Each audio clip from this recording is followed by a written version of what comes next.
안녕하셨습니까? 네, 반갑습니다. 이렇게 행복한 안식일에 우리 성도님들 건강한 모습으로 뵙게 돼서 감사를 드립니다. 온라인으로 예배 참석하시는 성도님들도 속히 함께 이렇게 대면 예배를 드릴 수 있게 되기를 간절히 바라겠습니다. 기온이 내려가는가 했더니 비도 오고 갑자기 또 올라갔어요. 갈피를 못 잡겠네요. 이럴 때 특별히 우리 건강에 유의하시길 바라겠습니다. 환절기에 감기들 많이 앓게 되고 또 몸이 컨디션이 안 좋아질 수 있거든요. 그러니까 특별히 우리 어르신들 건강관리를 잘 해주시길 부탁드리겠습니다. 또 아까 우리 소개드렸지만 우리 스티븐 김 장로님 오셔서 감사를 드립니다. 아마 평생 안식일에 예배를 드린 적이 거의 없으셨을 텐데 지난주와 이번 주 안식일에 예배를 드리게 됐는데 하나님께서 특별히 복 주시기를 기원합니다. 자, 오늘은 내 생각인가 주님의 생각인가라는 제목으로 함께 말씀의 은혜를 나누도록 하겠습니다. 제가 나라별 금기 행동에 관한 기사를 본 적이 있어요. 이 손가락 메시지 중에 자기 문화권에서는 아무 문제가 안 되는데 다른 문화권에서는 문제가 되는 것들이 있더라고요. 예를 들어 우리 한국 사람들은 사진을 찍을 때 어떻게 합니까?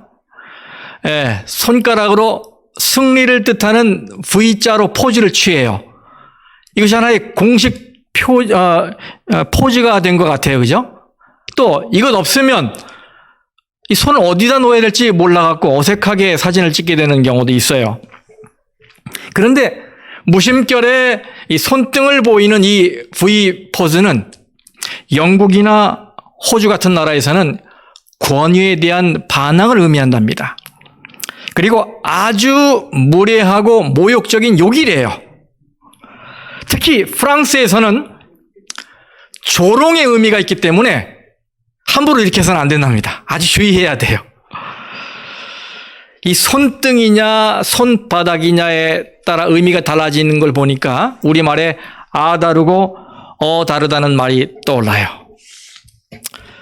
또 우리는 상대방의 말을 이해했을 때 혹은 나도 그렇다라고 동의를 표할 때 또 뭔가를 성취한 기쁨을 표현할 때 엄지와 검지를 동그랗게 말아서 이런 사인을 만듭니다.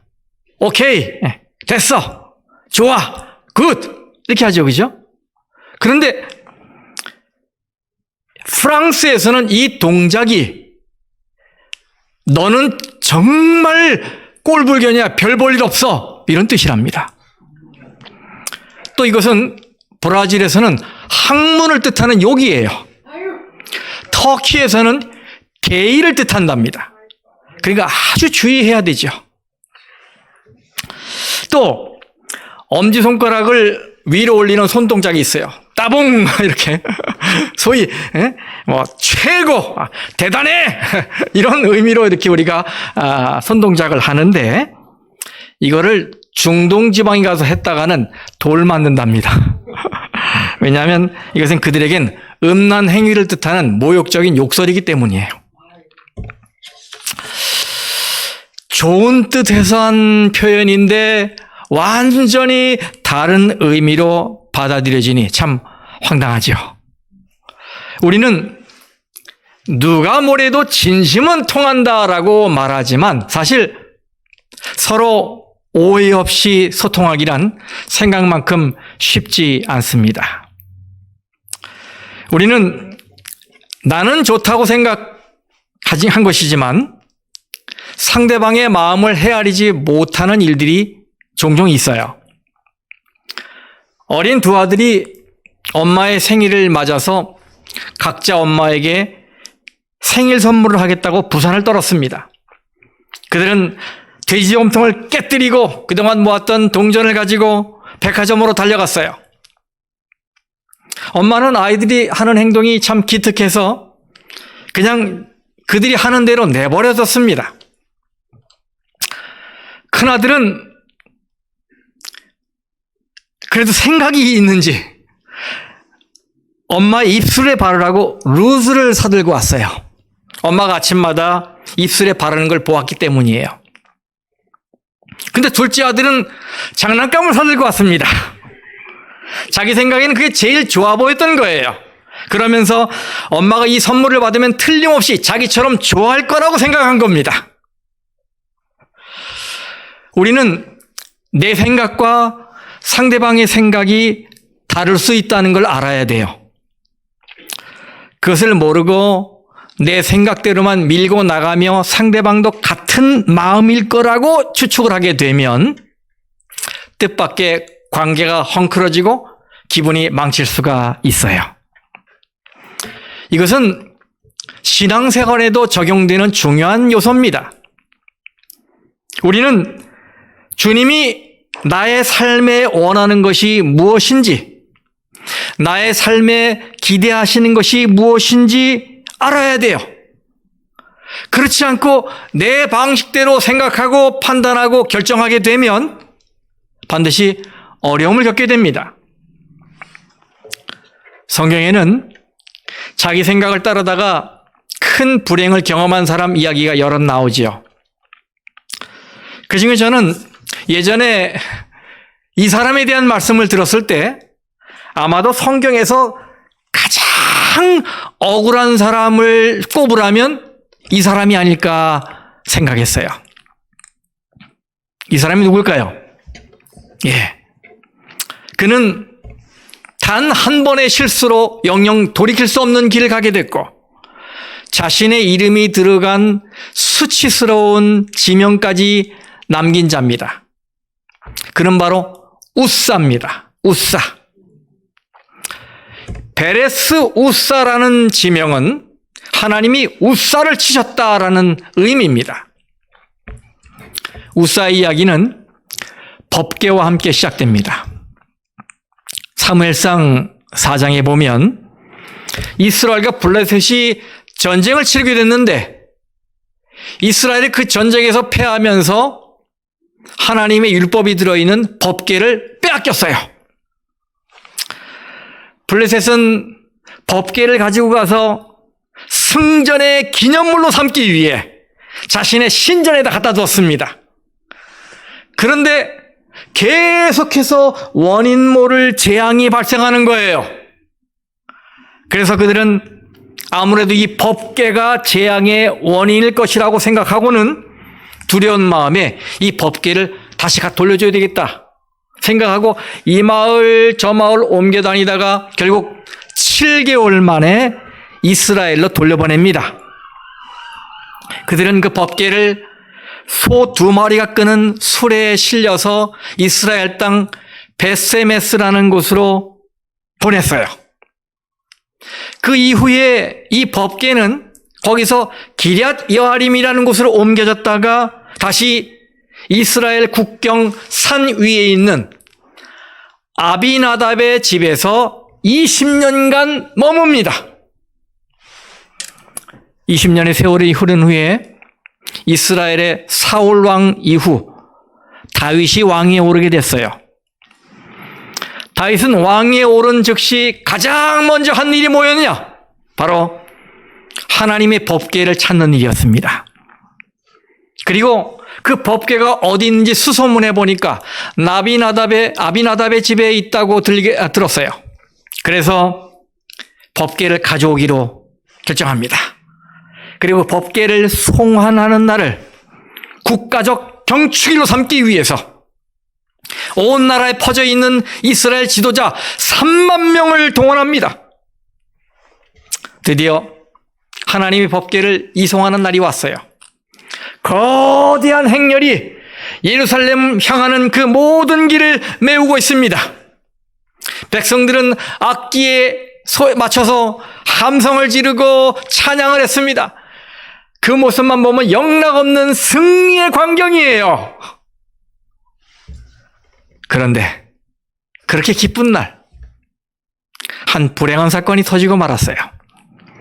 사무엘하 6장에 나옵니다. 사무엘하 6장 3절에서 6절 말씀을 읽겠습니다. 그들이 하나님의 궤를 새 수레에 싣고 산에 있는 아비나답의 집에서 나오는데 아비나답의 아들 우사와 아효가 그 세 수레를 모니라. 그들이 산에 있는 아비나답의 집에서 하나님의 궤를 싣고 나올 때에 아효는 궤 앞에서 가고 다윗과 이스라엘 온 족속은 잣나무로 만든 여러 가지 악기와 수금과 비파와 소고와 양금과 재금으로 여호와 앞에서 연주하더라. 그들이 낙원의 타작마당에 이르러서는 소들이 뛰므로 우사가 손을 들어 하나님의 궤를 붙들었더니, 여기 아비나답의 가문의 두 형제 우사와 아효가 법궤를 운반하는 책임을 맡게 됐습니다. 법궤는 새로 단장된 수레에 실려 운반됐어요. 그런데 도중에 뭐에 놀랐는지 이 수레를 끌던 소들이 갑자기 뛰는 바람에 법궤가 흔들렸습니다. 이때 뒤에 있던 우사가 그 흔들린 법궤를 붙잡았어요. 여기까지는 아무 문제가 없는 것처럼 보였어요. 그런데 그 다음 말씀이 문제입니다. 사무엘하 6장 7절 말씀.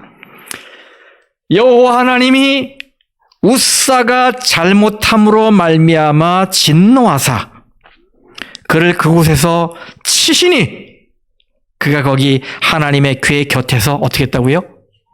죽으리라. 여러분, 무슨 행사를 할 때 사람이 죽으면 그 행사는 끝입니다. 우사의 죽음은 3만 명이나 동원되고 온 백성들이 잔치를 맞은 양 흥분됐던 그 축제 분위기에 찬물을 끼얹었어요. 근데 여러분, 이상하지 않습니까? 하나님은 왜 우사를 치셨을까요? 아니, 수레가 갑자기 이렇게 흔들리는 바람에 법궤가 떨어지려고 했잖아요. 그래서 법궤를 붙잡은 건데 도대체 뭐가 잘못이란 말입니까? 그렇게 가혹한 처벌을 받아야 할 만큼 큰 잘못이었을까요? 아니, 오히려 잘했다고 상을 줘야 할 상황은 아닌가요? 왜 하나님은 그를 단번에 치셨을까요? 분명히 문맥상 우사는 법궤가 땅에 떨어져 파손될까 봐 헌신의 마음에서 선한 의도로, 그것도 순간적으로 어쩔 수 없이 붙잡은 것처럼 보입니다. 그런데 그를 쳐서 죽게 하시다니, 하나님이 너무 잔인하다 생각 안 되십니까? 그래, 여러분, 이 우사의 가정이 어떤 가정입니까? 수십 년 동안 하나님의 법궤를 모시고 산 가정입니다. 상을 내려도 크게 내려야 하는 가정이지요. 근데 왜 그 가정이 이런 가혹한 벌을 내리신 것입니까? 사람들은 이렇게 우사의 행동을 옹호합니다. 그의 행동은 칭찬을 받아야지 벌을 받아야 할 일이 아니라는 거예요. 그리고 하나님이 책임을 물으셔야 했다면 우사 대신에 그렇게 운반하게 놔둔 다윗 왕에게 물으셨어야 하지 않느냐면서 하나님이 우사만 벌하신 것에 고개를 갸우뚱합니다. 자, 그럼 여러분, 이런 의구심을 해소하려면 어떻게 해야 할까요? 왜 이런 불행한 일이 일어난 것일까요? 성경에서 그 이유를 찾아보겠습니다. 사실 말씀을 깊이 들여다보면 우리가 지나치기 쉬운 곳에 해답이 들어있어요. 첫 번째, 이 행사에 대해 하나님께 묻지 않았기 때문입니다. 이전에 다윗은 중요한 일을 앞두고 항상 하나님께 물었었어요. 그런데 말씀을 읽어보면 이스라엘의 지도자 3만 명을 동원하는 엄청난 행사임에도 불구하고 단 한 번도 하나님께 물었다는 기록이 없어요. 오히려 이 평행구절에 보면 이 다윗이 백성의 지도자들하고만 국사를 의논한 것으로 돼 있어요. 여기 역대상 13장 1절 말씀에 같은 사건입니다. 다윗이 천부장과 백부장 곧 모든 지휘관과 더불어 의논하고, 여러분 이런 중요한 대사를 앞두고 누구하고만 의논했어요? 신하들하고만 의논한 거예요. 다윗이 법궤를 왜 예루살렘으로 옮기려 했을까요? 그 이유는 법궤 앞에서 늘 하나님께 묻기 위해서입니다. 그런데 선한 의도였음에도 불구하고 정작 그 법궤를 옮기는 과정에서는 하나님께 묻지 않고 사람들하고만 상의했어요. 이것이 불행의 원인이었음을 다윗이 나중에 이렇게 자평합니다. 이 사무엘하 6장과 평행구절인 역대상 15장을 좀 보겠습니다. 역대상 15장 13절. 전에는 너희가 매지 아니하였으므로 우리 하나님 여호와께서 우리를 찢으셨으니 이는 우리가 규례대로 그에게 어떻게 했다고요? 구하지 아니하였음이라. 그때 불행을 자신들이 하나님께 묻지 않고 일을 추진했기 때문이라고 정리한 거예요. 사람들은 일이 생겼을 때 자신의 경험이나 이성적 판단에 기댑니다. 혹은 해결책을 얻기 위해 사람들 주변을 기웃거립니다. 하지만 여러분, 우리 그리스도인들은 달라야 합니다. 우리는 무슨 일을 하든 하나님께 먼저 물어야 해요. 하나님께 묻는다는 건 자신을 낮춘다는 의미예요. 그렇죠?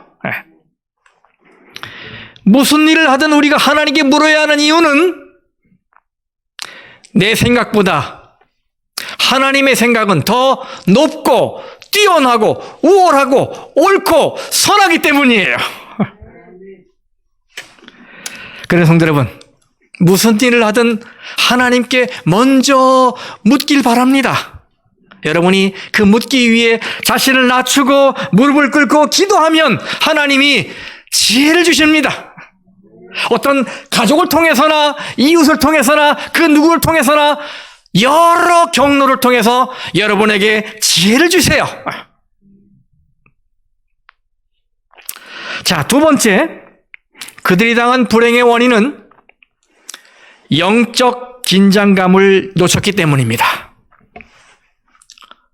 법궤를 운반할 때는 반드시 어깨에 메고 운반하도록 하나님이 말씀하셨어요. 여기 보세요. 민수기 4장 15절. 진영을 떠날 때에 아론과 그의 아들들이 성소와 성소의 모든 기구 덮는 것을 마치거든 고앗 자손들이 와서 어떻게 하라고요? 맬 것이니라 했어요. 이건 반드시 어깨에 메고 가도록 규정된 것입니다. 그래서 처음에 다윗은 그것을 이행하려 했던 것 같아요. 사무엘하 6장 2절에 보면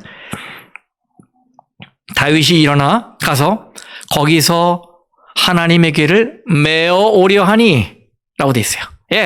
이 다윗의 본래 의도는 법궤를 메는 거였습니다. 그런데 잘 나가는가 싶더니 갑자기 그 법궤가 어디에 실려요?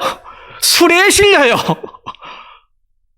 수레에 싣고 온 것이 불행의 원인이었음을 그가 이렇게 말합니다. 역대상 15장 12절 13절. 자, 다윗이 그들에게 이르되 너희는 레위 사람의 지도자이니 너희와 너희 형제는 몸을 성결하게 하고 내가 마련한 곳으로 이스라엘 하나님 여호와의 궤를 메어 올리라. 전에는 그때입니다. 너희가 매지 아니하였으므로 우리 하나님 여호와께서 우리를 찢으셨으니. 다윗은 하나님의 명령을 알았음에도 불구하고 너무나 좋고 너무나 흥분한 나머지 들뜬 마음에 영적 긴장감을 놓친 거예요. 이것이 불행의 원인이었습니다. 여러분, 하나님과의 관계는 마치 연 날리기와 같아요. 여러분 사진을 보시죠? 네, 연 날리기와 같아요. 때로는 연이 연줄에 매달려 있는 것이 불편할 수 있어요. 그래서 이 연줄을 끊고 마음껏 날고 싶은 마음도 있을 것입니다. 그러나 여러분, 연줄을 끊으면 어떻게 됩니까? 날아갈 것 같지만 어떻게 돼요? 곧바로 땅으로 떨어집니다. 연은 연줄에 매달려 있을 때만 하늘 높이 날아오를 수 있는 것입니다. 매일매일 하나님 앞에서 기도하고 말씀으로 서는 것이 어떤 때는 매여 있는 것 같아 불편하게 느껴질 수도 있어요. 제가 요즘 그걸 그냥 경험하고 있어요. 매일 새벽에 일어나서 말씀 묵상을 하고 있는데 어떤 때는 잠을 좀 더 자고 싶어요. 오늘도 일어날 때 알람이 울렸는데 좀 더 잘까? 이 생각이 들었어. 어떤 때는 매여 있는 것 같다는 이런 이 불편한 심정도 있어요. 긴장감이죠.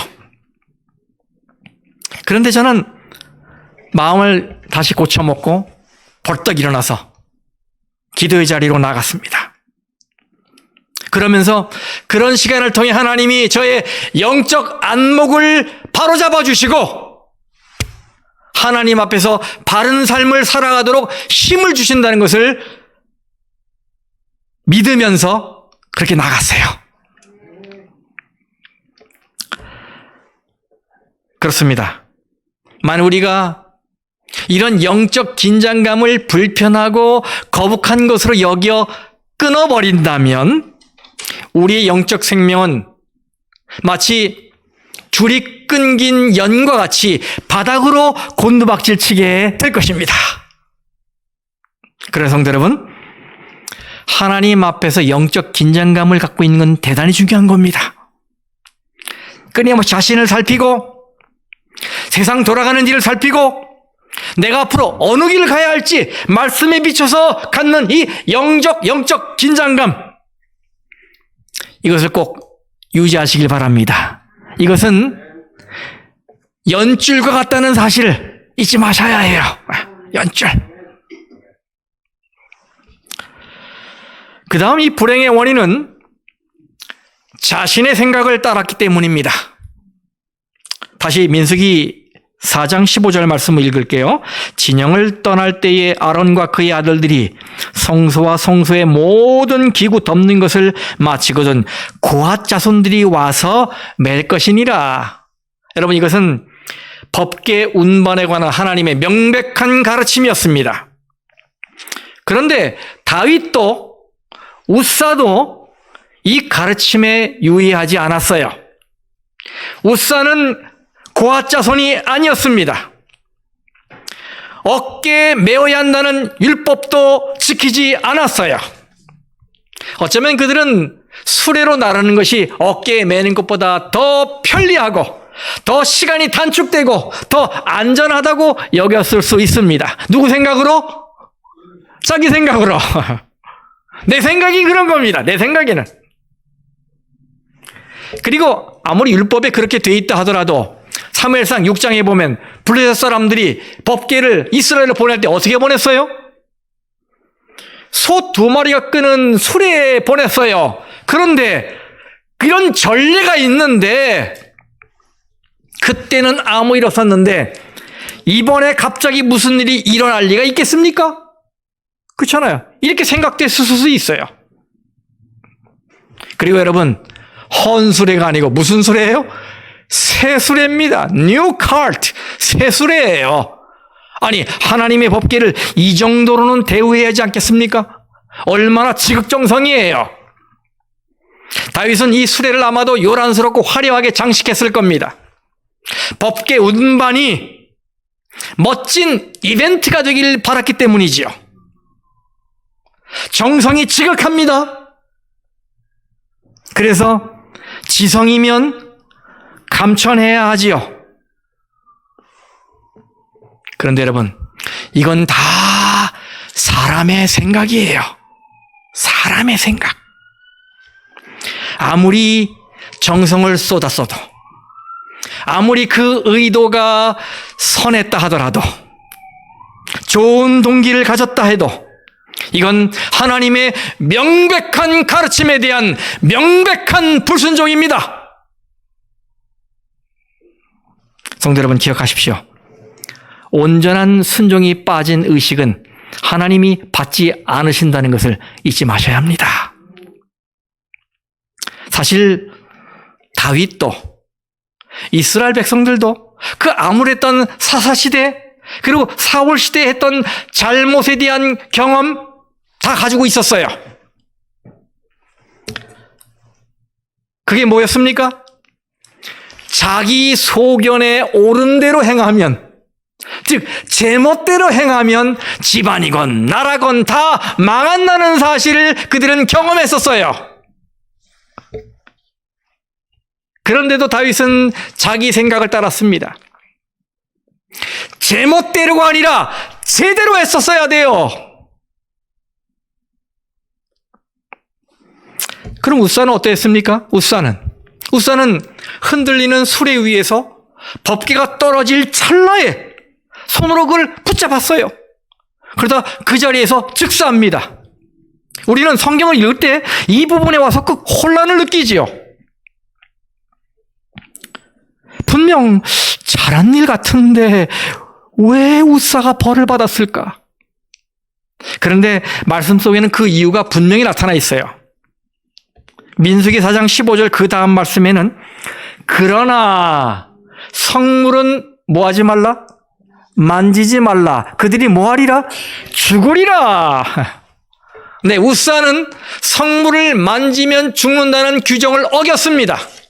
그래서 웃사의 죽음은 이 분명한 규정에 따른 심판이었어요. 법궤는 손을 대서는 안 되는 성물이었습니다. 그런데 손을 대었으니 죽을 수밖에. 끝! 손을 댔으니 죽은 겁니다. 사람들이 법궤가 떨어져 박살날 것 같아서 붙잡은 거라고 말합니다. 근데 사실 이것도 다 사람들의 생각일 뿐이에요. 사실 우리는 웃사가 무슨 생각으로 법궤를 붙잡았는지 모릅니다. 그러면서도 정황상 그랬을 거라고 추측을 하는 겁니다. 그리고 뭐예요? 그런 추측을 기반으로 하나님께 불평합니다. 하나님 이거 너무 율법적이지 않습니까? 너무 잔인하지 않습니까? 라고. 그러나 성도 여러분, 우리 생각이 얼마나 제한적입니까? 사람의 생각은 잘못될 수 있어요. 그래서 이런 말씀이 있죠. 잠언 14장 12절에 어떤 길은 사람이 보기에 바르나 필경은 사망의 길이라. 그렇습니다. 내 생각대로 하면 망할 수 있어요. 그래서 우리는 내 생각이 아니라 하나님의 생각을 따라야 합니다. 하나님은 모든 걸 다 아시죠? 과거, 현재, 미래 모든 걸 다 내다보셨죠? 뭐 아시죠? 전지하셔요. 그러므로 모든 걸 다 아시는 하나님이 우리에게 말씀하셨다면 있는 그대로 받아들이는 믿음이 필요해요. 어련히 알아서 말씀하셨으려고. 그렇죠? 네. 다 아시는 주님이 말입니다. 그 다음에 웃사는 자기 것인 양 생각했어요. 하나님의 것인데. 하나님의 것을 자기 것인 양 다뤘어요. 성경이 말하죠. 웃사가 손을 들어 하나님의 궤를 붙들었다고 말하고 있어요. 우리는 이것을 우사가 땅에 떨어지려고 하는 법궤를 붙잡았다는 의미로 이해하고 있어요. 그렇게 생각될 수 있어요, 이 말씀은. 그러나 여기 이 붙든다는 말의 히브리어 아하스는 붙잡는다, grasp, 혹은 소유한다, 자기 것으로 만든다는 possess의 의미도 같이 있어요. 처음에 법궤를 아비나답의 집으로 드릴 때 하나님의 본래 계획은 이것이었습니다. 사무엘상 7장 1절 말씀. 그의 아들 엘리야사를 거룩하게 구별하여 여호와의 궤를 뭐하게 하셨다고요? 지키게 하셨다. 이 법궤를 지키게 하신 것입니다. 그런데 우사는 그 역할을 넘어서서 하나님의 것을 이건 내 거야 라며 주인 행세를 했다는 말이에요. 우리 집 개가 땅에 떨어지려 하네? 이런 생각으로 붙들었다는 말이에요. 배경을 이해하면 충분히 그럴만 했겠다는 생각이 듭니다. 여러분 생각해 보십시오. 법궤는 우사가 어렸을 때부터 늘 자기 집에 있던 물건이었어요. 20년이 넘게 그의 집이 있었으니 그 법궤와 얼마나 친숙하겠습니까? 사람들은 익숙해지면 가볍게 생각하는 경향이 있어요. 그래서 늘 같이 있는 가족들에 대해서 함부로 이야기하는 것도 익숙하기 때문에 또 가볍게 여기서 일어나는 일들이지요. 그래서 그 법궤를 지키던 모습이 어느덧 소유의 의미가 더해진 붙드는 모습으로 변한 거예요. 이것을 영감의 글은 이렇게 표현하고 있습니다. 부자선지자 706쪽에 우사에게는 오만이라고 하는 큰 죄가 놓였다. 영어로는 presumption이라고 돼 있어요. 주제넘다. 자기 것도 아닌데 자기 것인 양 생각한 주제넘음입니다. 만지지 말라 했는데 내 건데 내가 만지는데 뭐가 문제야? 라고 주제넘게 오만한 생각을 한 겁니다. 그래서 하나님이 치신 거예요. 하나님은 공의로우신 분이기 때문에 어느 것 하나 여지를 남기지 않으세요. 하나님이 그렇게 하셨다면 분명히 그 내면에 우리가 생각하지 못했던 일들이 있었다는 걸 우리가 믿어야 돼요. 하나님께 불평하는 대신에 말입니다. 그리고 우리는 이것을 좀 더 현실적인 의미로 받아들여야 돼요. 이 일이 일어나는 사건은 하나님이 직접 개입하시던 신정 체제 아래서 일어난 일이에요. 그렇죠? 그리고 이때는 통일왕국 초기였기 때문에 질서 확립 차원에서 악은 신속하고도 분명하게 처벌할 필요가 있었어요. 만일 범죄를 느슨하게 대했다면 무지하고 방자한 백성들에 의해서 무법의 정신이 독버섯처럼 번져나갔을 것입니다. 그래서 그렇게 하신 거예요, 하나님께서. 다윗은 우사가 죽은 곳을 베레스 우사라고 칭했습니다. 우사를 치셨다는 뜻이에요. 오늘날 저기입니다. 예루살렘 그 위쪽에. 네. 이 베레스 우사가 주는 교훈은 분명하지요. 바로 하나님의 뜻에 대한 순종입니다. 하나님의 뜻에 대한 순종. 성도 여러분, 하나님의 말씀이 임하면 그대로 순종하시기를 바랍니다. 그렇지 않고 더 좋은 방법이 어디 없나? 이렇게 하며 자기 생각을 집어넣으면 망합니다. 하나님 앞에서는 즉시 순종, 무조건 순종, 온전히 순종하시기 바랍니다. 하나님 앞에서는 아멘 100번 하는 것보다 순종 한 번 하는 게 더 귀합니다. 하십시오. 말씀이 주어지면 언제나 먼저 이 내 생각과 하나님의 생각이 충돌해요. 해야 되나 말아야 되나. 그리고 언제나 그럴 때 이 연약한 내 생각이 앞설 가능성이 높아요.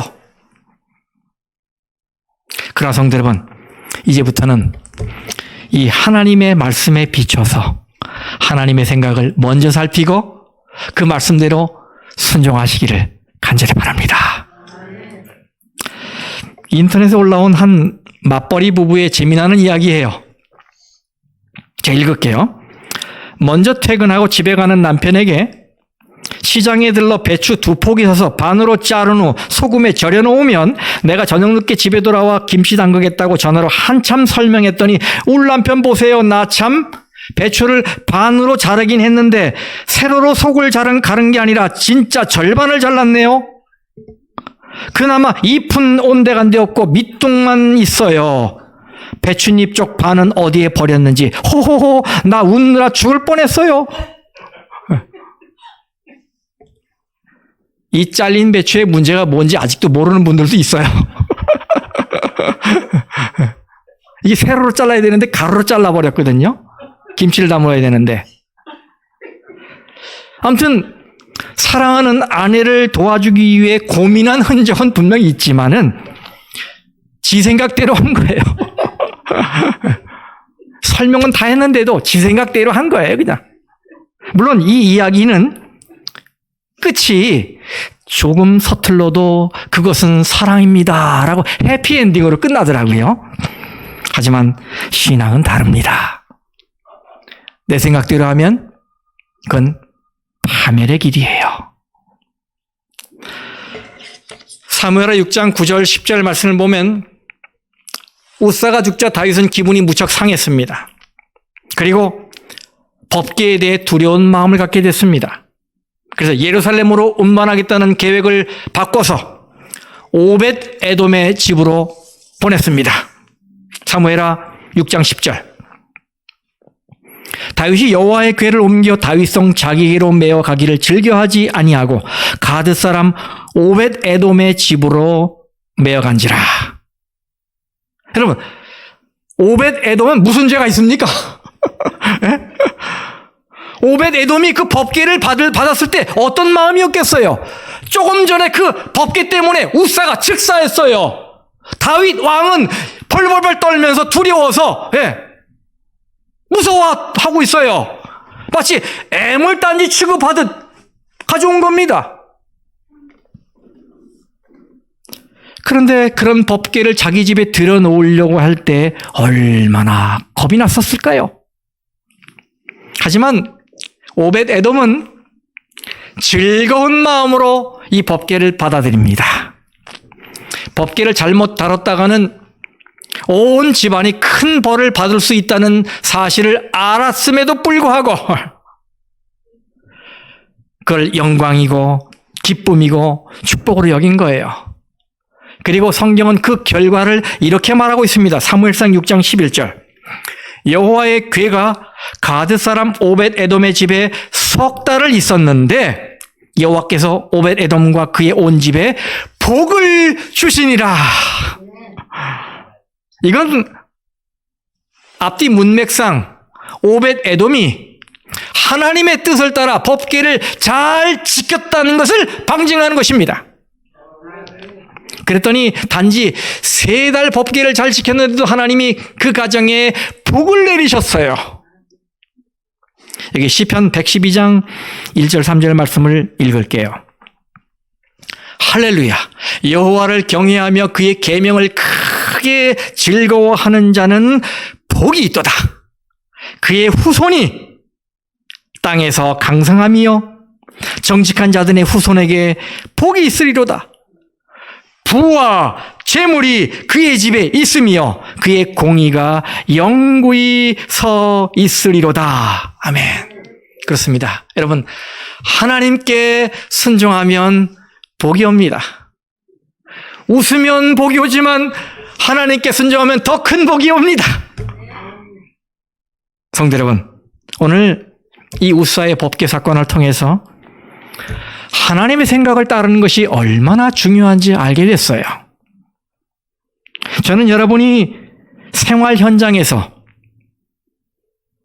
자신의 경험이 축적된 어떤 지식, 또 여러 사람의 아주 주옥 같은 충고들, 그것이 집약돼서 만든 자신의 생각, 그 생각보다 하나님의 생각을 더 높이시길 바랍니다. 그리고 그 하나님의 생각을 즐거운 마음으로 실천하시기를 바랍니다. 결정을 내려야 하는 순간들이 많습니다. 특별히 비즈니스 하시는 분들은 그런 일이 많지요. 결정을 내려야 하는 순간마다 끊임없이 물어보세요. 이것은 내 생각일까? 주님의 생각일까? 하나님의 말씀에 비추어 끊임없이 자문해 보십시오. 이것은 내 생각일까? 주님의 생각일까? 말씀 마치겠습니다.